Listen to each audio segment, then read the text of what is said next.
the expected rematch between President Biden and former President Donald Trump is happening. We're effectively in a general election now. That's just unprecedented in a lot of ways. There's just so many unknowns. While Biden faces obstacles like concerns about his age and declining approval ratings, Trump is juggling a set of challenges that no presidential candidates have ever confronted. Here's a look at those challenges and how Trump will try to turn them into opportunities. The 2024 election is gearing up to be a face-off between the oldest nominees in history. And it's going to be the first presidential rematch in the U.S. since 1956, when President Dwight Eisenhower faced and defeated Adlai Stevenson for the second time. The result was never in doubt. It was a landslide for the Eisenhower-Nixon ticket. We know from polling and just talking to voters around the country that people are really kind of weary about the notion of a Trump-Biden matchup, but that's what we're going to have. It's going to be all-consuming, I think, for the American public. The race is now an endurance challenge for both candidates after Trump easily beat out his Republican rivals, including Ron DeSantis and Nikki Haley. Donald Trump's strength really shows how much of a hold he has on the party's base, the core voters. They are willing to swing with his different positions on issues that aren't always aligned with a certain feeling that's been long baked into the Republican Party. He didn't dabble much or tangle much with his rivals. Trump never got on the debate stage with his rivals. He felt he didn't have to. Why should he? We don't know his positions, for example, on some of the key foreign policy matters, like the war in the Middle East. So it's sort of kept him out of the scrutiny of political discourse. So it worked out well for him. Trump's 2024 started off pretty busy, from campaign events to court hearings. I'm going to have to sit here for months on a trial. And sometimes those two things lined up on back-to-back days in very different locations. On February 14th, Trump spoke at a campaign rally in North Charleston, South Carolina.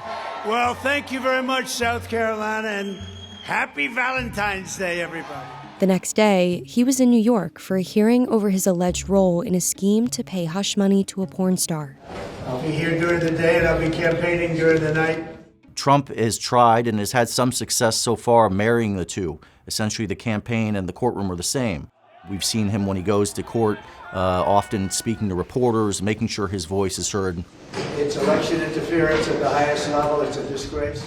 And kind of plowing ahead with his message that this is all designed to stop him politically. I stand before you today not only as your past and hopefully future president, but as a proud political dissident.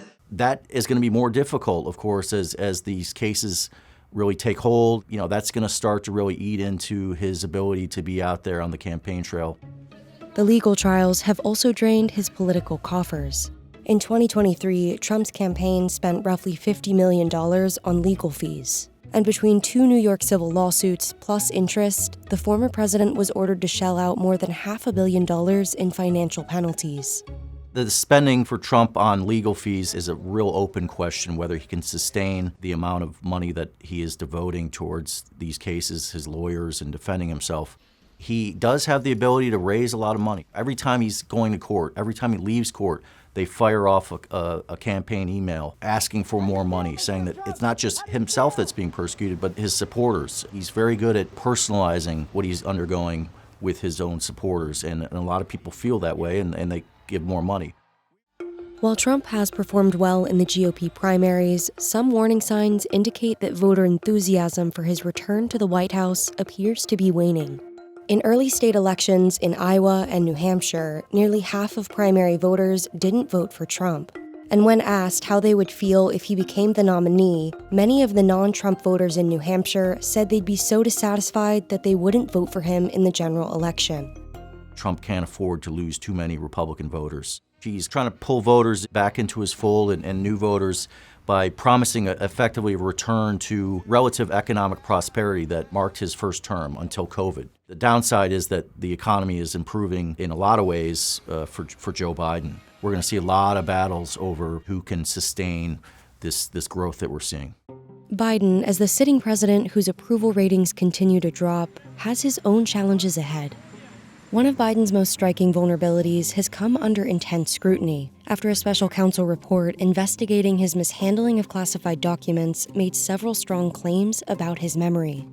Something the special counsel said in his report is that one of the reasons you were not charged is because, in his description, you are a well-meaning elderly man with a poor memory. I'm well-meaning, and I'm an elderly man, and I know what the hell I'm doing. I've been president. I put this country back on its feet.